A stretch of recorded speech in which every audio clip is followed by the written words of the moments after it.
So viewers, I hope you're all doing well. You can see on the screen that I am currently on the web page of an operating system called casaos. This is essentially a NAS OS. You might already know what a NAS OS is, or for those who use home labs, you are likely familiar with the need for such an OS. There are many types of NAS OS operating systems available for free, and this is one such NAS OS. For those who want to try it out, you can do so below. There are many options available. Today, I will show you how to install it on your own system. So let's get started. I only have Synology. I do not have a direct PC, but the procedure will be the same. I will show you how to install it as you would on a direct PC, but I will demonstrate it using a virtual machine. So first you go to Ubuntu, search for Ubuntu, and this screen will appear. As you can see, there's a download option here. Click on it. Okay, I have clicked on download. From here, I will choose the server option. You can also choose this. Installing it this way, I think, makes the minimum installation possible. So I will click on the download button. As you can see, a 3 GB file will download. So the download will start. Here it is. You can see the download option. There's an option to verify download page and download now. If your download does not start, you can download it from here. I have downloaded it before. However, I am selecting duplicate download and overwrite existing just to show you, so you can understand the download process. You can see I am selecting start download. I will be downloading this directly onto my Synology storage. So I am choosing the download location from the folder already available in my Synology storage, and I have initiated the download by clicking Start Download. As you can see, the download has started. It will take a little while, as this is a 3 GB file. Fortunately, I have a good connection speed, so it should finish downloading in a short amount of time. I recommend doing this with Ubuntu. However, it can be done on many other operating systems. It can be installed on any Linux distribution. The best approach is to download the Ubuntu OS, make it bootable, and then install it on your PC. I am also trying to do it that way. Let's see, the download is almost complete. And now, as you can see, the download is finished. From the Virtual Machine Manager, we will navigate to the Virtual Machine tab, as we need to set up a new virtual machine. In this case, we will click Create. For your setup, if you have a bootable drive, or if you're using virtualization software, you can proceed accordingly. I am using Synology for this process, but you could use Proxmox, TrueNAS, or any independent system as well. Regardless of platform, you can install Linux as you normally would. Once I complete these initial steps, the rest of the installation process will be standard for any system. So I will select Linux here and click Next. The storage location will remain the same. I'll click Next. Now, I will name the machine Casaos.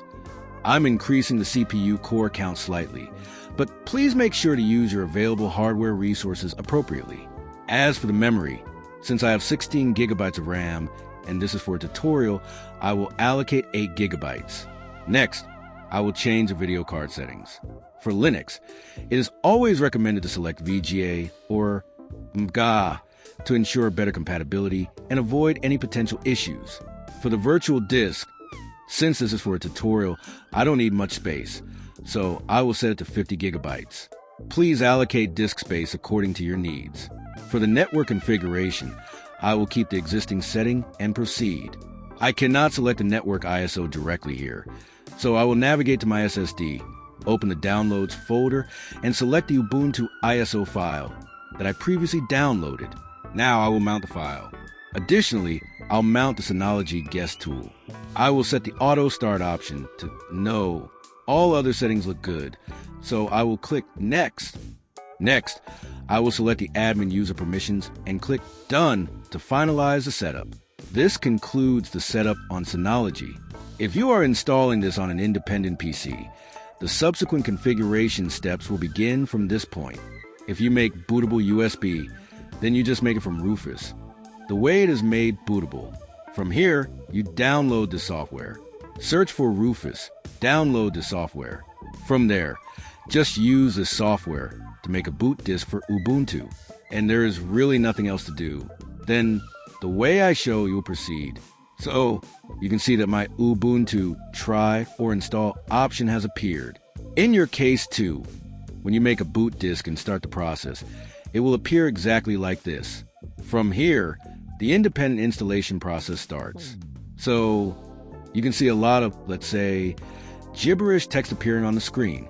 There is no need to worry about these. These will keep coming up like this.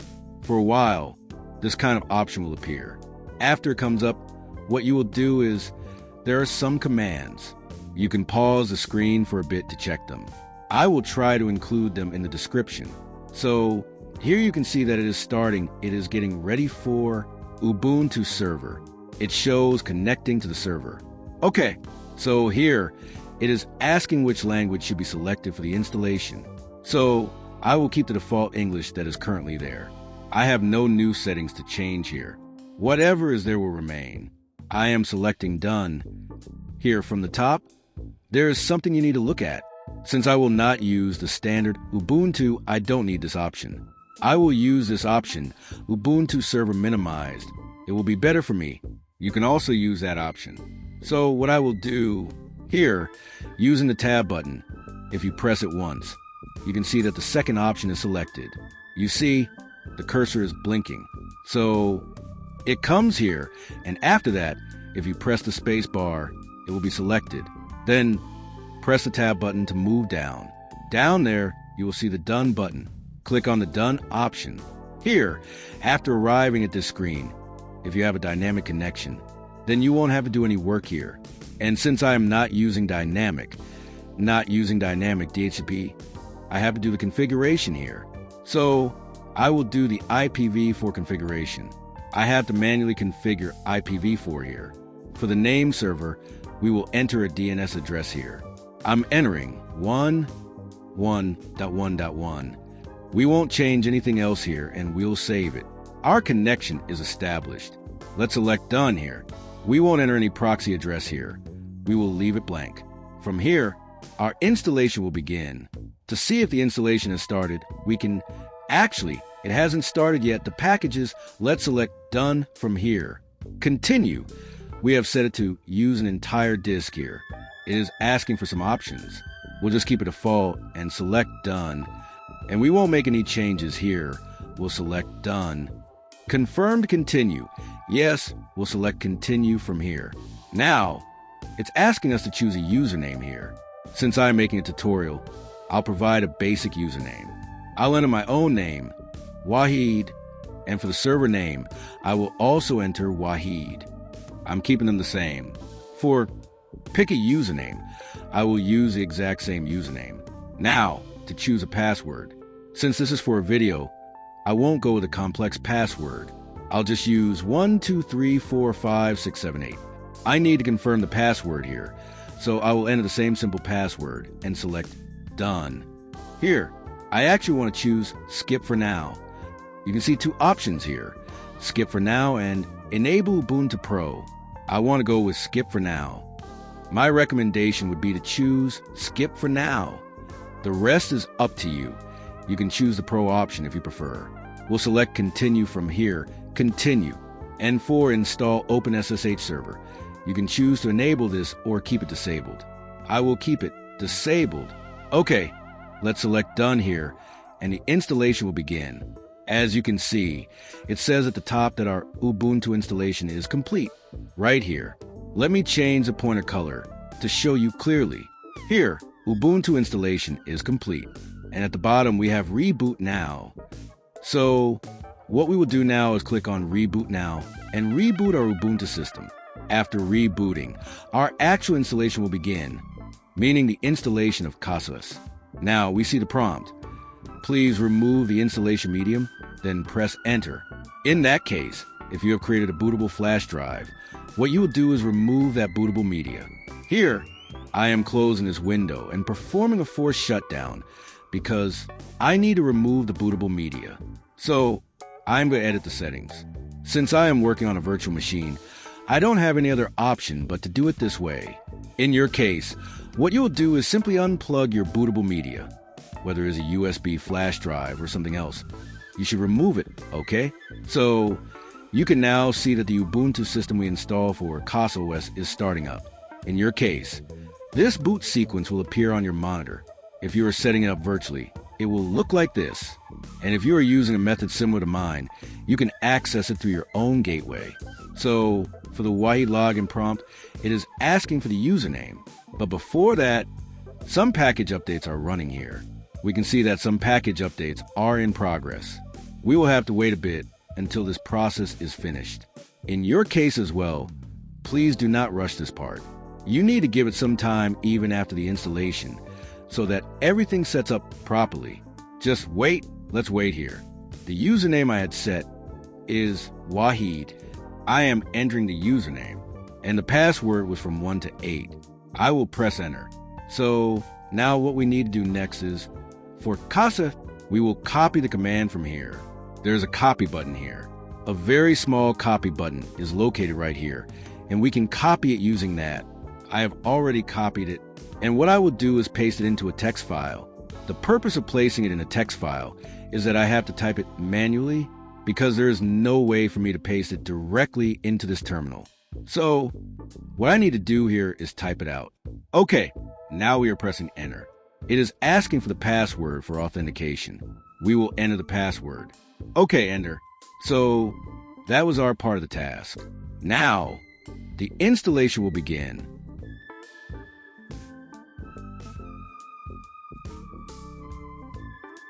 So viewers, as you can see now, our casaos has been installed. If you want to uninstall it, you can simply follow the command line shown below, and you will be able to uninstall it. As for the IP address that I had set for our Ubuntu system, you can see it right here. This is a login IP address for casaos. So let's copy this address and see if it works. The IP we used was 10.10.40.90. Okay, let's open a new tab and type 10.10.40.90 here. Okay, let's see if our casaos interface opens. As you can see, our brand new casaos has been installed. Now, what we will do next is click on this button labeled Go. From here, we need to create a personal username and password for casaos. This is a step we must complete when setting it up for the very first time. So, we will create a basic username and password here. I will enter Wahid as a username, and for the password, let me show you what I'm typing. I will enter Wahid at 9090. Since our IP ended in 90, I will just use that. Now, let's retype the exact same password below to confirm it. Wahid at 9090. The confirmation password must match the initial password exactly. Keep in mind that if you ever put the system online or redirect it using a domain name, you should definitely choose a much stronger password. Finally, we see a prompt asking to show news feed from Casa's blog. We will click Accept. As you can see, our casaos shows 7.5 gigabytes of used storage, and over here is the 7.5 gigabytes of RAM we allocated. It also shows the CPU usage percentage, the network status, and under the widget settings, you can find many more options. This is basically the main casaos desktop. From here, you can browse files. This built-in Files application can be used for your file browsing needs. Casaos also has dedicated applications available for Android, macOS, and other platforms, so you can easily access and use it through those applications as well. Next, we have the storage section here. As you can see, you can manage your storage and drives from here, and if you want, you can format them. You can format or even remove drives using these options. If you connect a new drive, a Create Storage option will appear, as well as a Merge Storage option. This allows you to add and merge new storage drives with your existing setup. Okay, now, I know this video is getting quite long and might be getting a bit tedious, but we also have an app store here. As you can see, it is a massive app store where, in my opinion, you can find solutions to almost all your needs. Honestly, there is hardly any essential app that you won't find here. It feels like there is no shortage of apps at all. Whichever app you need, it's just a single click away. You can install it instantly.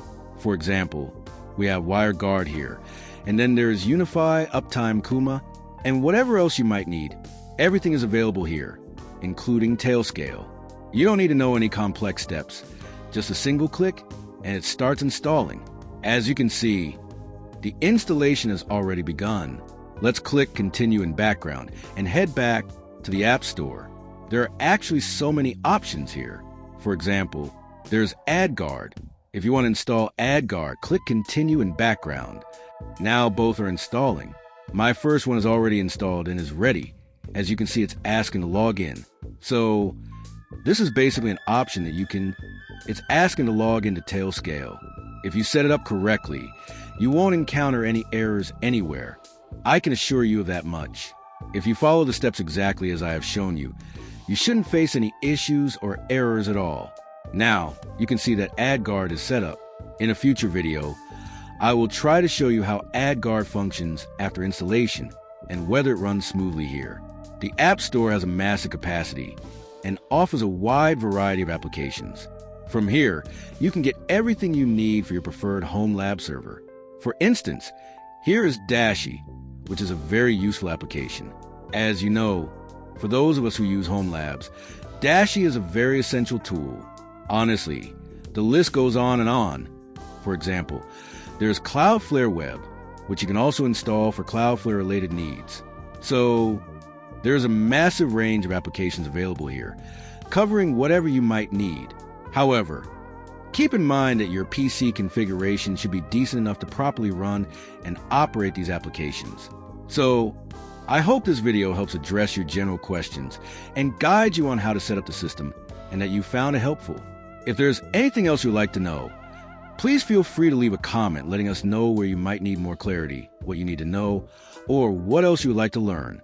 We will do our best to reply to your comments or even create another video to address those questions for you.